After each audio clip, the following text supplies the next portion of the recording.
casa de oração, aonde temos aprendido muito e precisamos aprender mais.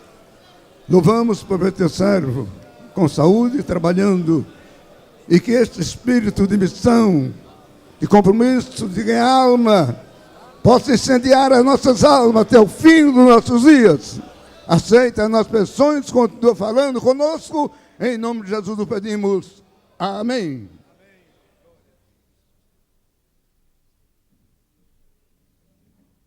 Sentemos, meus amados. Meus irmãos, nós queremos também apresentar à igreja o pastor Mário Marinho. Nosso amado irmão está acompanhado do pastor Evandro. Ele serve ao Senhor na Assembleia de Deus em Itatiba, Ministério do Ipiranga. Onde está nosso amado irmão? Queria colocar-se em pé, por gentileza. Ali estão os nossos irmãos. É uma alegria recebê-los esta manhã. Sejam bem-vindos. Também temos muitas caravanas de nossas igrejas aqui do estado, os irmãos que sempre vêm à nossa reunião de primeira e segunda-feira do mês. Temos uma bonita caravana de Franca, acompanhado pelo agora primeiro vice-presidente da igreja lá, pastor Adriano. Uma bonita caravana de Franca e outras cidades que sempre estão conosco aqui. São todos bem-vindos à casa de vocês. Aqui é a casa de todos nós, não é? Que Deus abençoe a todos, são todos bem-vindos em nome de Jesus. Nós vamos ouvir o nosso irmão Vitor. Ele serve ao Senhor lá no Rio de Janeiro. Onde está o irmão Vitor? Vamos apresentá-lo à igreja. Ele serve ao Senhor lá na cidade de São João do Meriti. É um saxofonista. Ele estará louvando ao Senhor. E enquanto ele louva o Senhor com o seu saxofone, nós estaremos contribuindo com a nossa oferta. E esta oferta é para a nossa convenção estadual. Aqui está o nosso amado irmão. Vamos receber o convite. Amém? Amém. Vamos pedir para que nosso irmão Toninho, olha o Senhor.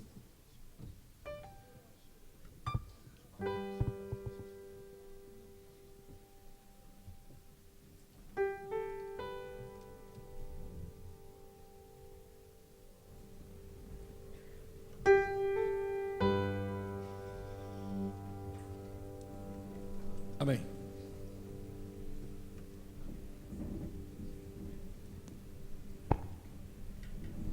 Eu saúdo os irmãos com a paz do Senhor. Eu queria compartilhar uma bênção que Deus deu a mim. Você está olhando para mim agora, eu sou a prova viva de que Deus continua a fazer, não muda e vai continuar fazendo milagre.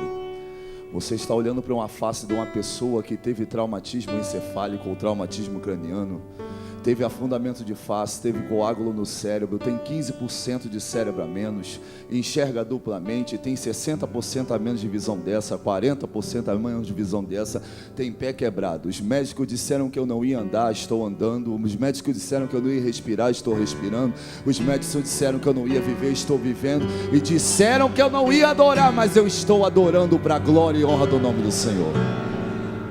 Ele é fiel. Ele é fiel, aleluia. Ele é fiel. Eu queria te convidar a adorar junto comigo, porque isso aqui é um ministério de louvor. Nós viemos para adorar, nascemos para adorar, vamos continuar adorando. E quando chegar lá em cima, adoraremos o eterno Rei dos Reis e Senhor dos Senhores.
Glória a Deus.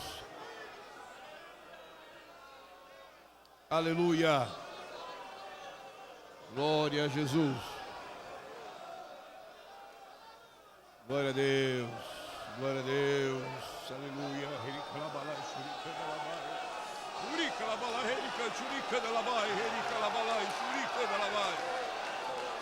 Aleluia, aleluia, aleluia.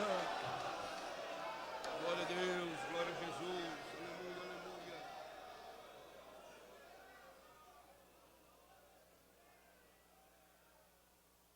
Aleluia.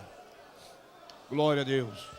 Meus irmãos, por gentileza, o proprietário da S10 placas EDG 6055 de Piraju, por gentileza, dirija-se ao seu veículo. Precisa fazer ali uma manobra, por favor.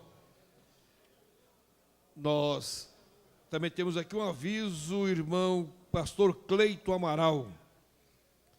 Por gentileza, dirija-se à portaria, porque a sua sogra está te esperando lá.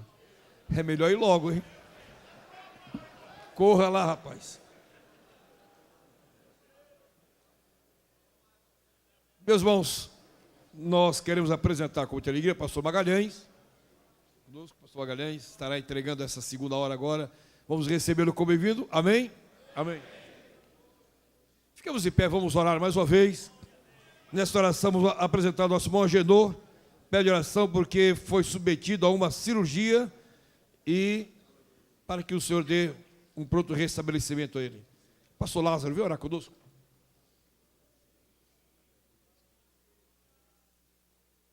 Saúde os irmãos com a paz do Senhor. Oremos. Altíssimo e soberano Deus, Criador dos céus e da terra, neste momento nós estamos na Tua presença, te dando graças por tudo que temos ouvido, ó Senhor, e que ainda vamos ouvir. Agora eu te peço que Tu toma nas Tuas mãos o Teu servo que nos entregará esta hora de ensino. Fala aos nossos corações e derrame as Tuas bênçãos sobre nós, conforme Tu tens derramado. Nós te pedimos estas bênçãos em nome de Jesus, Teu amado Filho. Amém.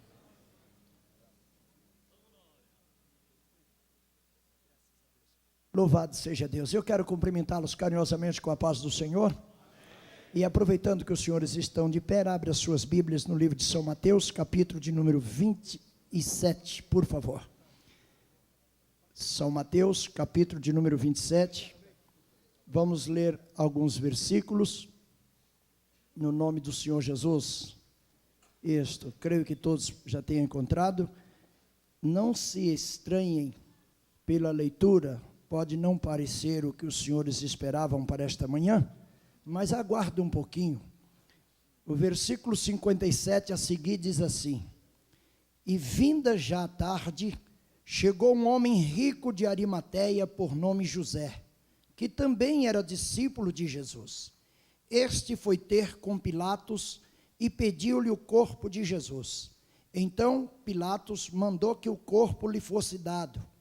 E José, tomando o corpo, envolveu num fino e limpo lençol, e o pôs no seu sepulcro novo, que havia aberto na rocha, e rolando uma grande pedra para a porta do sepulcro, foi-se. Amém. Podeis assentar, meus amados. Eu estou, nessa manhã, desfrutando de um privilégio muito grande, de poder estar nesta tribuna sagrada, junto com o nosso querido presidente da nossa convenção, pastor José Wellington, a quem quero dirigir meus sinceros agradecimentos, ao pastor José Wellington Júnior, e todo esse ministério. Também não posso deixar de marcar a presença da nossa irmã Marta Costa, nossa vereadora, que sempre tem comunicado e mantido contato conosco, e nós temos um carinho muito grande por aquela pessoa. Meus irmãos, estar aqui hoje pregando a palavra, ensinando, é deveras um privilégio muito grande. Eu reconheço a responsabilidade, reconheço também a minha pequenez e limitação diante da celebridade dos companheiros que nos arrodeiam neste lugar. E apenas fazendo uma menção, o moço que apresentou louvor ao Senhor, falta ali algumas células, conforme suas expressões, e a minha pergunta é, se ele tivesse inteiro, então, como seria? Não é verdade? Meu Deus, e eu queria ver crente obediente como o sax dele. Faz tudo o que ele manda, rapaz. Toda nota que ele pediu, o sax obedeceu. É muito bonito isso, e eu louvo a Deus pela vida do meu irmão. Meus queridos companheiros, o que nós lemos numa reunião de obreiros dessa magnitude, parece até estranho, né? Um homem vai até o governo do seu estado apresentar um requerimento estranho, um requerimento complexo. Ele queria que fosse liberado para ele o corpo de uma outra pessoa.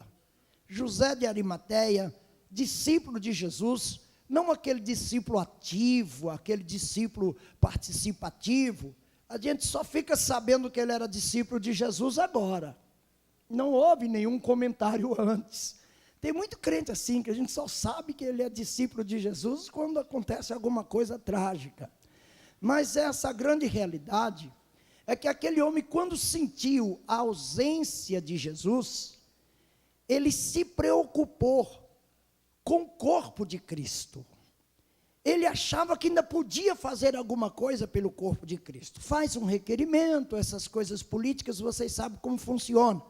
Não é simplesmente chega lá, olha, eu estou levando o corpo para casa. Não, tem que fazer um requerimento, esperar o deferimento do requerimento. E ele foi bem sucedido. O Pilatos liberou o corpo. E ele pegou aquele corpo, o corpo de nosso Senhor Jesus Cristo, ele envolveu num lençol fino e puro. Repetem comigo, fino e puro. Fino e puro. Isto. E ele então levou Jesus Cristo para um sepulcro pessoal dele, uma coisa da família. E ali colocou o corpo de Jesus e simplesmente o versículo conclui dizendo, e foi-se. E se foi. E o que é que nós vamos trazer aos senhores hoje para uma meditação, uma reflexão? Irmãos, eu tenho por certo de que a igreja de nosso Senhor Jesus Cristo nunca foi mais apedrejada do que agora. Nunca foi mais mal falada do que agora. Em nome da liberdade de imprensa, fala-se o que quer a respeito do corpo de Cristo, da igreja de Cristo. Sai nos jornais, sai na mídia, televisão, todos, até crente dentro de ônibus fala mal da própria igreja. E hoje eu quero trazer os senhores, se me permite dar um título, um homem preocupado com o corpo de Cristo. É o tema. Homens preocupados com o corpo de Jesus Cristo. E olha que bonitinho a parte de José. Envolveu o corpo de Cristo num lençol fino e puro. Se os senhores me ajudarem a interpretar, um lençol fino fala da justiça dos santos. Envolver a igreja num lençol fino e puro é dar à igreja o seu real valor, a sua verdadeira identidade. Nesse centenário falar tanto da nossa igreja que eu até acreditei que ia ter muita gente preocupada com o corpo de Cristo. Mas parece que o mês de junho se foi e voltaram à rotina. Então, meus queridos companheiros, permita-me dizer aos senhores que se tem uma coisa que Deus se preocupa, é com essa verdade. Eu quero fazer aqui uma colocação, me acompanhe por favor. 3 preocupações do Todo-Poderoso. 3 preocupações.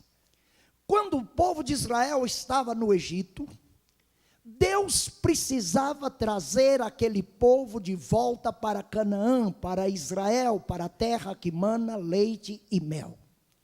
Deus então apresenta 3 preocupações com esse propósito. Primeiro, um líder para o povo. Havia necessidade de uma liderança qualificada, de uma liderança forte. E a primeira coisa que Deus fez foi procurar um líder para o povo, procurar um pastor para o povo. Se querem fazer uma comparação, quando Jesus Cristo também iniciou seu ministério, não iniciou pregando nas grandes convenções, não iniciou fazendo concentrações nas praças, ele iniciou procurando homens, procurando pessoas que pudesse dar continuidade no seu trabalho quando ele retornasse à eterna morada. Jesus também preocupou. Para endossar esse pensamento, os senhores não encontram o Senhor Jesus Cristo pedindo oração para nada. Os senhores não encontram Jesus fazendo pedidos de oração. Mas quando ele olhou para a igreja, para a magnitude da igreja, ele virou para os seus obreiros e disse: a seara é muito grande, os ceifeiros são muito poucos. Rogue ao Senhor da seara, orem, faça uma súplica para que ele envie homens para fazer o serviço final. Não era o inicial. O inicial até que ele tinha gente para fazer. Hoje pregador é o que não falta nessas paradas. Tem pregador ligando para 4, 5 telefones numa noite só para ver se consegue um espaço para dar uma gargantada, como diz o pastor Expedito. Mas homens para concluir o serviço, que é o serviço do ceifeiro, não do semeador. O serviço do ceifeiro é o nosso, é o da agora, é o da nossa geração. A Bíblia diz, uma geração vem e outra geração vai, ou uma vai e outra vem. A nossa geração está entregando para a geração futura uma igreja fragilizada na doutrina. Uma igreja que está perdendo espaço na qualidade. Muitos obreiros formados, mas poucos experientes. Excesso de academicismo e falta de experiência. Obreiros que saem do banco direto para o apostolado, sem conhecer um diaconato, um presbitério, sem conhecer as lutas lá do Acre, que o irmão passara aí com tanta qualidade. Sem aprender a fugir do ronco da onça. Não experimentou. diploma não lhe falta, mas experiência é pouca. Nós estamos vendo nesta manhã de hoje homens ávidos pela palavra, pela presença do Espírito, e estamos convictos de que aqui tem muita gente preocupada com o corpo de Cristo. Obreiros que não pensam no benefício próprio, mas se doam para ver a igreja abençoada, para ver a igreja fortalecida. Então, voltando ao raciocínio, Deus com as suas 3 preocupações. A primeira, um líder para o povo. Havia necessidade de uma liderança, e uma liderança forte. Não é descabida a minha colocação, mas, irmãos, eu particularmente falo diante de Deus sem nenhuma demagogia. Eu tenho o que pode ser chamado de orgulho de ver a liderança do nosso querido presidente. Quanto vendaval, quanta fúria, quantos tsunamis já vimos nessas convenções.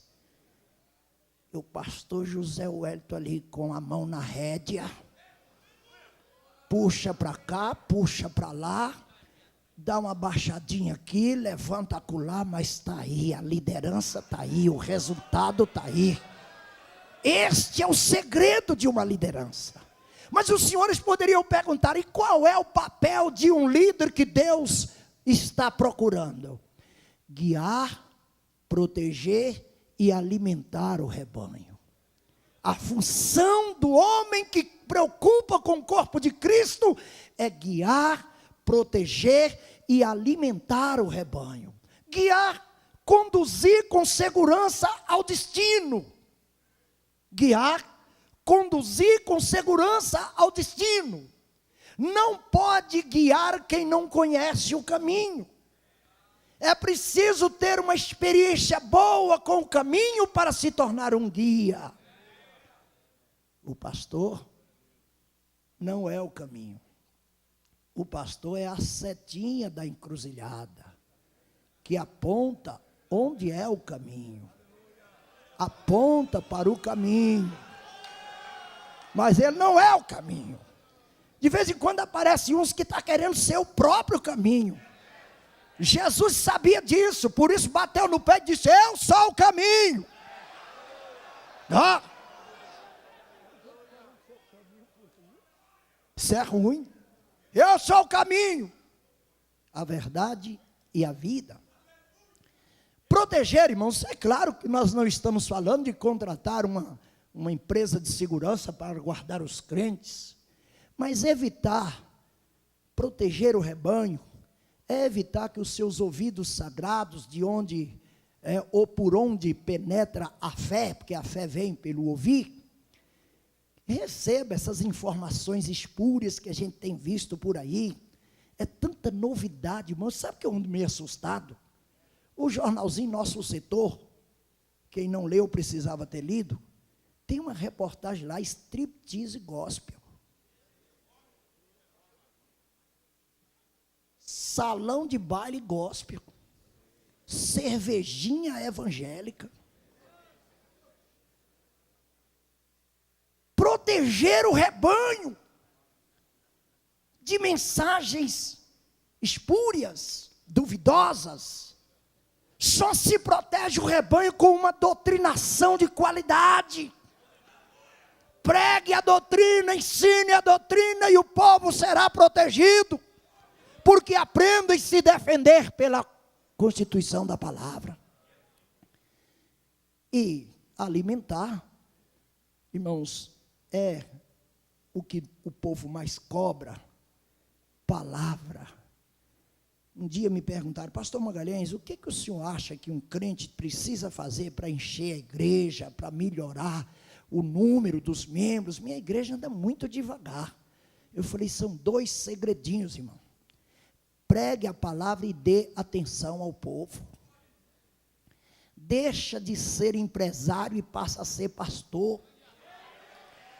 O que tem de pastor com cara de empresário, uma malícia bonito, sapato bonito, gravata bonita, cabelo bonito, gel impecável no cabelo, mas não tem cheiro de ovelha. E pastor que é pastor tem cheiro de ovelha. ele precisa estar cheirando ovelha, porque senão não é pastor. E aí vamos para a segunda preocupação de Deus. A primeira, um líder para o povo. A segunda, uma lei para o povo. Precisava de uma lei. Deus sabe que não dá para dirigir um rebanho com inteligência humana, com recursos caseiros.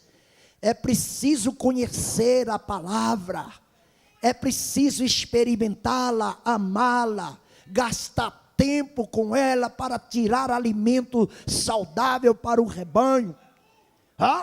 Irmãos, eu não tenho nada contra os pregadores que utilizam desse mecanismo, mas apenas como uma observação. Vão na Conde de Sarzeda, compra 3 DVDs por R$15, fica 40, 50 minutos ouvindo, repetindo, põe no MP3, carrega durante o dia, e à noite ele decorou aquilo com tanta precisão, que ele faz até um pouquinho melhor do que o DVD.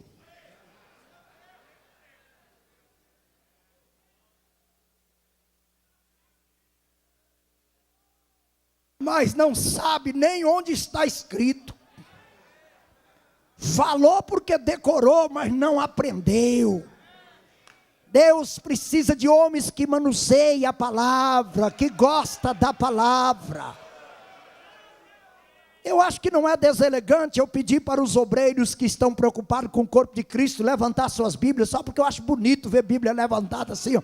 Olha aí que riqueza. Quem segura um exército desse, irmãos? Mas você sabia que tem obreiros por aí por fora, que compram aquelas biblinhas menorzinhas que existe, porque ele pode pôr no bolso e não precisa enfrentar o estigma de carregar uma Bíblia e ser taxado como evangélico. E já tem outro irmão que tem aquele orgulho de carregar a sua Bíblia, parece que ele quer enfiá-la no peito, ele carrega assim como se alguém fosse tomar dele, parece que ele está com medo de alguém roubar a Bíblia dele, ele carrega apertadinho aqui. E tem aqueles irmãos que gasta tempo, tira hora por dia, levanta mais cedo e dorme mais tarde, preocupado em extrair da palavra do Senhor um alimento para o rebanho. Deus sabe que para dirigir um povo precisa conhecer a vontade dele expressa nas escrituras sagradas. Hoje nós temos uma variedade tão grande de versões da Bíblia que podemos examiná-la, podemos melhorar o cabedal. É possível fazer uma coisa bem feita. E aí os senhores diriam, e esta lei para o povo, esta palavra que precisava ser colocada à disposição do rebanho, no Antigo Testamento, todos nós sabemos que a lei era moral, civil e cerimonial. A lei civil ensinava o povo a viver em comunidade, a distribuir os privilégios e as responsabilidades. Era um povo que estava há mais de 400 anos no Egito e não tinham uma convivência interpessoal, eles não trabalhavam entre si.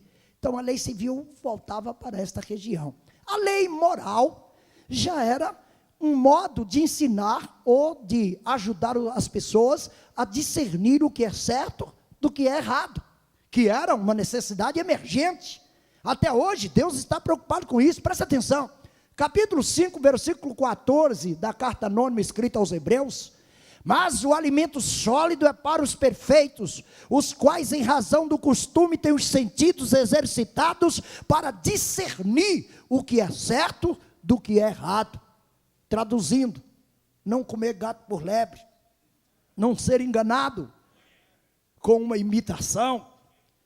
Capítulo 2, versículo 12 da carta de Paulo aos Coríntios, a sua primeira carta. Mas nós não recebemos o Espírito que provém do mundo, mas o Espírito que provém de Deus, para saber o que nos é dado gratuitamente por Deus. Capítulo 3, versículo 18 do profeta Malaquias. E vereis outra vez a diferença entre o que serve e o que não serve, entre o que é e o que parece ser, entre o autêntico e o denorex. Há uma diferença, e essa diferença está sumindo. Hoje é difícil descobrir essa diferença. Olhamos para um cidadão, paletó e gravata, cabelinho bem aparado, arrumadinho. Aí a gente chega lá e fala: paz do senhor, irmão. Diz: como que é? O senhor não... Não, eu sou advogado. Ah, o senhor desculpa, parece com um crente. Aí você viu um outro com um boné com o bico para trás, uma calça com 12 bolsos, caindo, amarrada com um cordão e deixando a parte aparecendo o comprimento. Aí você fala assim: meu Deus, será que é ladrão? Passa por ele: paz do senhor, varão. Era crente. Está ruim, moço. Está complicado. A gente não sabe. E a Bíblia diz que é para nós discernirmos entre o que está certo e o que está errado, saber o que é bom e o que não é. Capítulo 5, versículo 20 do profeta Isaías. Ai daquele. Ponto. Ai é uma expressão de juízo. É uma expressão de aplicação de disciplina. Ai daquele que mistura as coisas. Lá está escrito assim: que chama o bem de mal e o mal de bem, que a luz diz são trevas, que as trevas diz é luz, que ao doce diz está azedo e que ao azedo diz está doce. Misturou, confundiu, não sabe mais o que é certo nem o que é errado. Quando nós vamos falar de pecado, por exemplo, a resposta do auditório está na ponta da língua: pastor, isso aí é relativo. O que é pecado para um pode não ser para outro. E eu gostaria que os senhores ficassem bem informados, porque pecado não evolui e nem diminui. O que era pecado para Adão é pecado para todos os senhores. O que era pecado para Abraão continua sendo pecado para nós. E o que não era pecado para Eva, não é pecado para nenhuma das nossas esposas, da nossa família, das nossas irmãs. Pecado não evolui. Ah, pastor, mas tem umas coisas que antigamente a igreja disciplinava que era pecado e agora não é mais. Sabe por que não é mais? Porque nunca foi. Achava que era. Alguns achavam que era. Dá para entender isso? Vamos em frente. E aí nós percebemos que agora o cerimonial. A lei moral, cuidando do certo e do errado. Eu acho que deveria ter mais lei moral hoje. Mais crente deveria saber o que é certo, o que é errado, o que pode, o que não pode. Meu pastor foi almoçar num restaurante. Chegou lá, tinha um cooperador da igreja lá, com 2 garrafas de cerveja em cima da mesa. E ele estava sozinho. Não dava nem para disfarçar. Aí ele levantou, veio na mesa do pastor e disse: pastor, o senhor não é daqueles pastores que ignoram uma cervejinha, não, né? É complicado, né, meus filhos? Então vocês percebem? Não é questão do ser ou do não ser, é questão de você ter consciência. É comum os crentes chamarem o diabo de ladrão. É muito comum. Porque ele veio para matar, para roubar. E interpreta João 10 de uma forma talvez diferenciada. Mas, irmãos, quem já ouviu aqui alguma reportagem, algum jornal, falando que o diabo roubou alguma coisa de um crente? Não, pastor, porque ele não quer roubar coisas, ele quer roubar a nossa fé.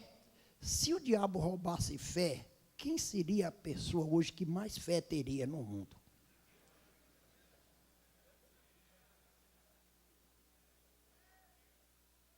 Não, pastor, ele quer roubar a nossa paz.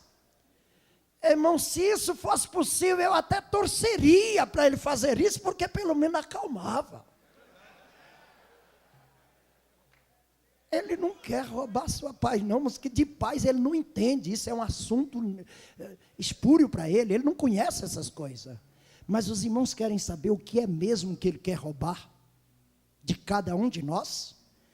A nossa consciência cristã. Você saber o que é certo, o que é bom, o que faz bem para o corpo de Cristo, o que pode causar males no corpo de Cristo. Não perdi o fio da meada, ainda estou lembrando do José de Arimateia, porque nós vamos voltar lá. É que eu fiz a colocação de 3 preocupações de Deus, para embasar de que José de Arimateia estava com a verdade. A preocupação dele não foram os discípulos que se dispersaram, não foram onde é que eu vou congregar agora, não foi que igreja que eu vou escolher para ser a minha matriz. Não, a preocupação dele, eu preciso cuidar do corpo de Cristo.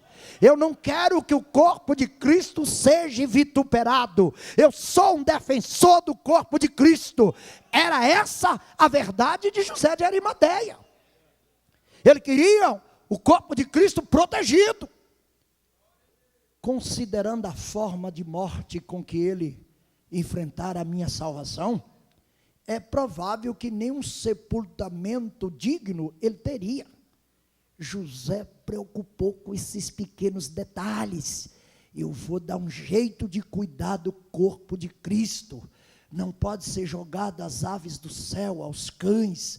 Eu quero proteger. E hoje, irmãos, se nesta manhã, no final deste trabalho, nós nos preocuparmos com o corpo de Cristo, acredite, os céus manifestará a sua glória no seu ministério, e você vai sair daqui com uma visão renovada para a glória do nome de Jesus. Na lei cerimonial, a preocupação, o âmago, o bruto da coisa, era louvor, adoração e sacrifício. Eram as 3 preocupações.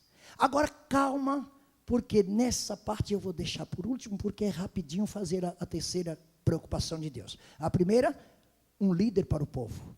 A segunda, uma lei para o povo. Deus mesmo escreveu e entregou na mão de Moisés.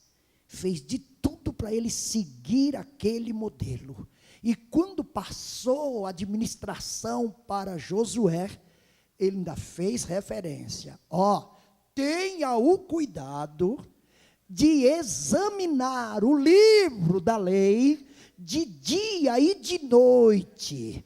Preste atenção no que nele está escrito. Procura cumprir tudo que está escrito nele, porque então tu irá bem e prosperará. O segredo está ali no relacionamento com a lei de Deus, com a palavra de Deus.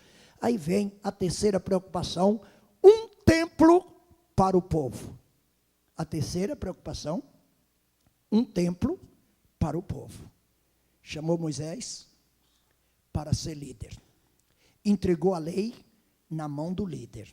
Na mão do líder. Eu disse, na mão do líder. O líder tem que estar com a lei na mão. O líder precisa desse contato. E aí, chamou Moisés e disse, pega aí um rascunho, uma caneta, nanquim, que eu vou te traçar o modelo do templo que eu quero. Estabelecer uma espécie de escritório divino na terra. Tu vai fazer, eu vou dar o nome de tabernáculo para esse primeiro templo. E Moisés gostou da ideia. Fez o tabernáculo nas medidas que o Todo-Poderoso especificou. Fez o pátio, fez o lugar santo, adentrou-se e fez o santo dos santos, um cantinho especial. Deus diz, aqui vai estar a minha mesa de atendimento.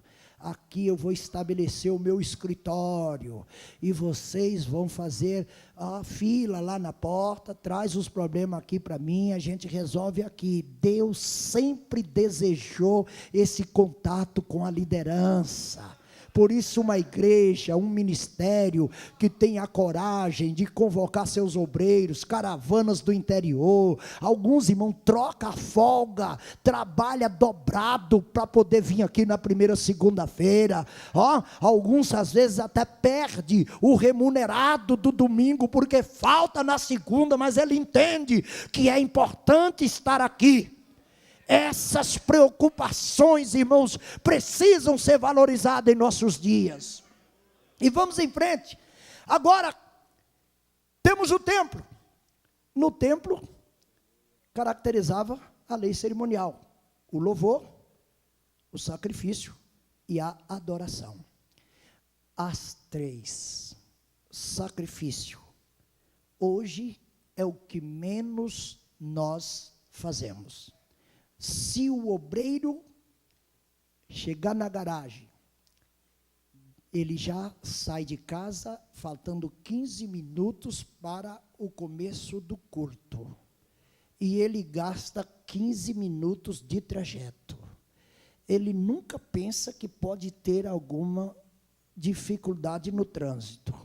Ele sai em cima da hora. Quando chega na garagem, descobre que o pneu está baixo.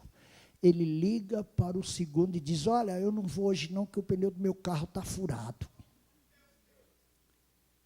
Pneu furou? Vai de ônibus. O irmão viaja 20 dias de barco. Nós não sacrificamos nada. Até para vir para a igreja há reclamações ao sindicato dos revoltados na igreja, que acha que a igreja tem que colocar uma almofadinha, que o ministério tem que pegar os dízimos e comprar uma almofadinha para dobrar o joelho, porque esse cimento gelado faz mal para a saúde. Sacrifício é o que nós não queremos, e cuidar do corpo de Cristo exige sacrifício. Exige um pouco de você, uma doação pessoal. O louvor, irmãos, essa parte eu não vou comentar muito, até porque não é muito a área assim de obreiro. O obreiro entende tão pouco de louvor, alguns quase nada. Mas o louvor também anda tão bagunçadinho. Não é verdade? Sai cada coisa aí em nome de louvor, irmãos. Você vai pregar numa igreja, você ora, você consagra a sua vida, vai ali todo espremidinho, não olha para a direita nem para a esquerda, para ver se Deus te usa por misericórdia. Quando você chega lá, os primeiros momentos do louvor, do culto, aparece um moço e desliga as luzes. O pastor pregador já tem que conviver com as trevas. Aí liga umas multicoloridas, verde, amarela, roxo, beliscão, amarelo, ouro, e vem um outro espertinho, liga um aparelhinho soltando uma fumacinha, espécie de talco.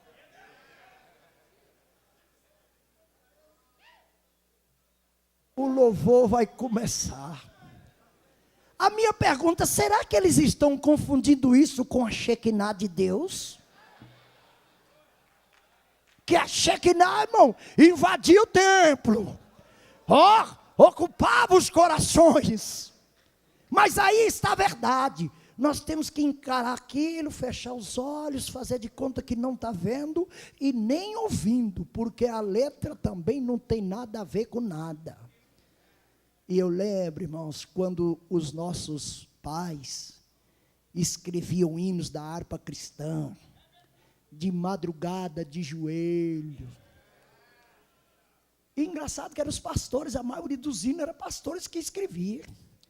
Ralava o joelho todo para escrever uma letra do hino.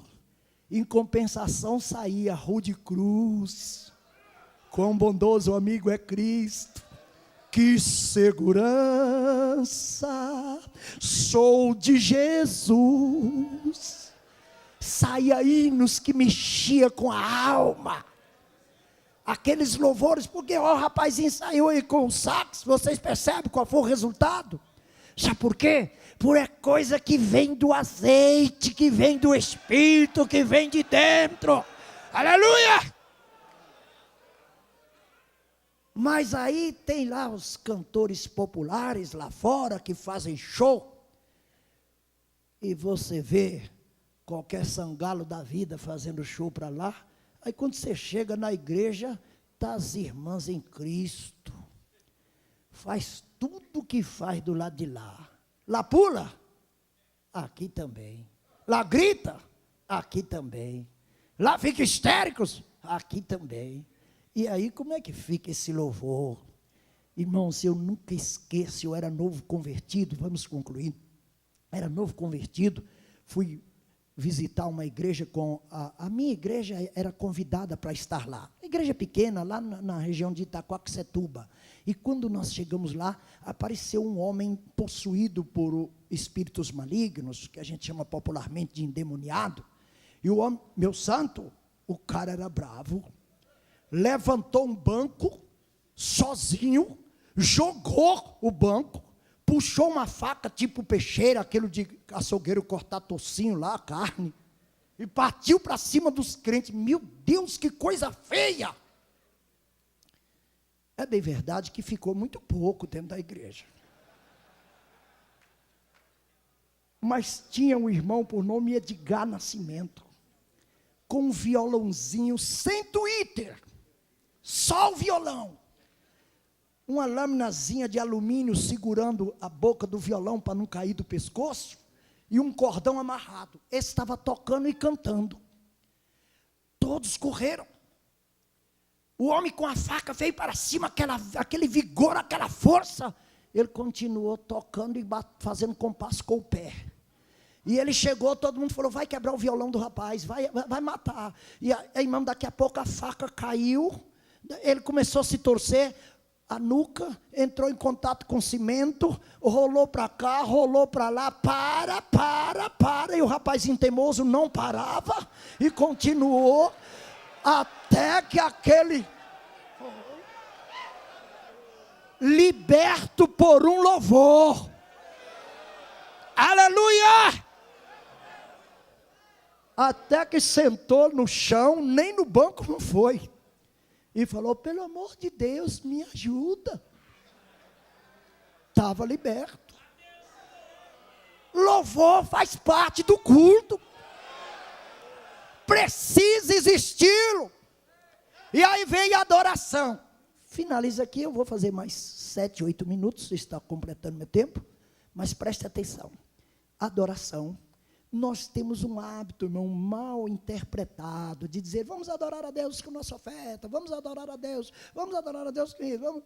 Irmãos, oferta é uma necessidade sua de ofertar, não é da igreja de receber, é sua, tua que precisa ofertar para ser crente, para ser abençoado.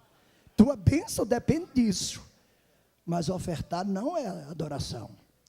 Vamos adorar o Senhor com louvor. Cantam, também não é adoração. Principalmente uns hinos bonitos que tem por aí. Estou apaixonado, apaixonado, apaixonado, apaixonado. Será que estou apaixonado mesmo, meu Deus? Eu tenho minhas desconfianças. Mas o que acontece? Verdade, irmão. Então, nós precisamos sim de adoração. E o que é adorar? De acordo com a teologia, adorar é reservar algum tempo para elogiar a Deus.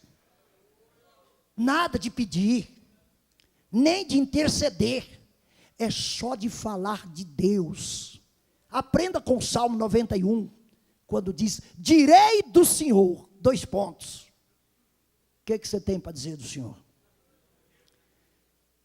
Faça um teste consigo mesmo. Veja quantos minutos você gastaria adorando. Vê se depois de 10 minutos se tu tem argumento. 10 minutos, pastores. O argumento acaba. Senhor, tu és forte, tu és poderoso, tu és... Aleluia, oh Jeová.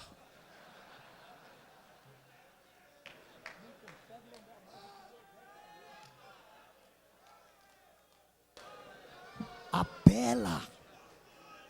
O salmista disse, a quem compararei a ti? Isaías diz: porque nem no céu, nem na terra, ouvido não ouviu, olho não viu um Deus semelhante a ti. Fale alguma coisa do que Ele é para você. É a minha fortaleza, é o meu baluarte, é a minha esperança. Às vezes, irmão, nós não reconhecemos nem o que Deus faz por nós. Você já percebeu que tem obreiros que Deus usa de piedade com ele, de pura misericórdia, e termina usando ele para fazer um milagrezinho aqui, outro acolá. Ele fica o resto da vida se gabando daquele milagre, porque com ele é assim. Pastor pregou na região de Jardim Helena, e uma irmã lá da nossa igreja falou assim: pastor, fiquei admirado como o senhor prega bem. Ele olhou para a irmã e disse: minha filha, eu tenho as manhas. É brincadeira? Como é que esse homem vai? Ele tem as manhas. Eu fico com preocupação, irmão, saber se Deus usa pastor manhoso.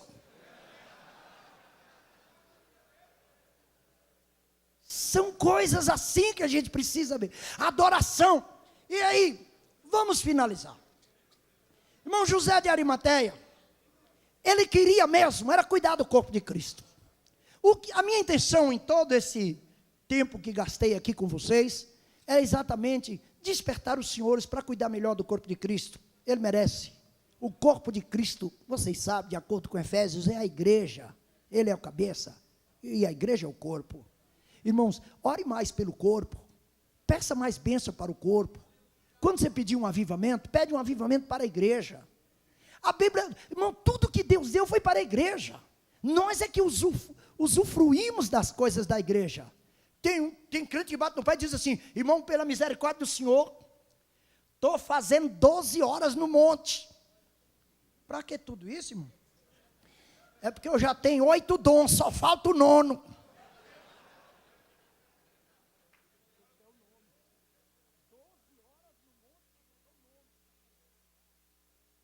E ele não lê a Bíblia que diz: os dons foram dados à igreja. É da igreja, irmão. Nós só somos abençoados com os dons porque somos igreja. Se cuidar da igreja, irmão, aquela profecia verdadeira, real, que faz os joelhos tremer e os olhos lacrimejar, volta a acontecer. Aquelas revelações profundas, volta a acontecer. Senão vamos ficar como salmista. Já não vemos nossos sinais. Não há quem pregue. E não tem ninguém que sabe nem até quando isso vai durar. Mas olha, José tirou o corpo da cruz, o lugar da vergonha, da zombaria. Nós precisamos tirar a igreja da mídia, da boca da mídia que fala mal, que joga impropérios em cima da igreja. Precisamos tirá-la dessa cruz e levá-la para um sepulcro novo. Ele levou para um sepulcro da família, que quer dizer lugar de honra, um lugar que só as boas pessoas podiam participar. Não se coloca um indigente numa sepultura de honra. Ele é enterrado num caixão de tábua de caixotinho de maçã que vende na feira. Mas o homem de Deus, não, ele tem um lugar reservado. Envolveu em lençóis finos e puros, irmão. Essa coisa do envolvimento é uma riqueza, se os crentes soubessem. Porque o envolvimento é tudo que Deus espera. Agora, eu prefiro que o envolvimento gere compromisso. Porque tem muito crente envolvido, mas poucos compromissados. O envolvido vai lá, dá um glória e some. Se alguém convidar ele o mês inteiro, ele ausenta da igreja o mês inteiro. O presidente nem sabe onde ele anda. Pastor, estava fazendo um seminário lá no norte, lá no Pará. Não volto lá mais por causa da onça, mas de qualquer forma ele foi. Mas ele não veio na igreja dele. Então precisa, irmão, de mais compromisso. E o que mais? Colocar num sepulcro novo e lacrou a entrada, protegeu contra os pedradores. Repete comigo: contra os pedradores. E o que os senhores interpretariam como pedradores de igreja? Aqueles que jogam pedra, Agora, recentemente, vocês viram aí, o dedinho não saía do nariz dos crentes. Olha, é seu pastor, aquele lá, do Mato Grosso e tal, das fazendas. É o seu? Sua igreja é assim também? E olha o prejuízo. Crentes imaturos, dizendo um para o outro, está vendo? Por isso que eu não dou dízimo. Olha aí para onde vai, ó. Está vendo? Se eu já não dava, agora que eu não dou mesmo. Olha aí as coisas acontecendo. Que Deus tenha misericórdia de nós, irmão. E se nós somos obreiros de verdade, precisamos estar preocupados com o corpo de Cristo. E um homem preocupado com o corpo de Cristo, irmão, a primeira coisa que ele precisa é cuidar da doutrina da igreja, da história da igreja. No centenário, nós desenvolvemos uns sermões, alguns para o centenário. E onde eu fui pregando, Paraná, lá com o pastor Robson Brito, lá campo do antigo pastor Macedo, pregamos lá algumas vezes o ano passado, e lá nós falamos